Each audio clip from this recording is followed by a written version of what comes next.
కలకత్తా స్టేషన్లో అయితే ఇప్పుడే దిగాము. అసలు నిన్న నుంచి అయితే ఆఫ్టింగ్ లేకుండా వర్షం పడతానే ఉందంట. కలకత్తాలో మెయిన్ సిటీ అయినా సియాల్దాలో అయితే ఉన్నాం ఇప్పుడు మనం.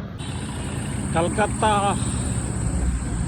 ఎల్లో ట్యాక్సీస్ చూడండి, మనకి ఎల్లో ట్యాక్సీస్ ఇక్కడే కనపడుతున్నాయి. ఇక్కడ ఆటోలు తక్కువ, ట్యాక్సీలు ఎక్కువ, అన్ని ఎల్లో ట్యాక్సీసే. ఇది మెట్రో టోకెన్. మెట్రో మాత్రం ఫుల్ ఉంది, అసలు ఖాళీ లేదు. ఫుల్ మెట్రో మొత్తం. లోకల్ ర్యాపిడో ఎక్కే ఉంటుంది మనం. ఇప్పుడైతే మనం కలకత్తాలో ఉన్నాము, కానీ ఇక్కడ సర్వే అవటం మాత్రం చాలా కష్టం. అంత ఈజీ అయితే కాదు. ఇక్కడ మనకు లోకల్ ఫుడ్ కానీ, ట్రాన్స్పోర్టేషన్ కానీ, టూరిస్ట్ అట్రాక్షన్స్ కానీ అయితే ఏమీ సరిగ్గా లేవు అసలు. ఇక్కడ ఓన్లీ ఒక Calcutta Kalimata, Howrah bridge, mother Teresa house, అవి తప్ప ఇంకైతే ఏమీ లేవు.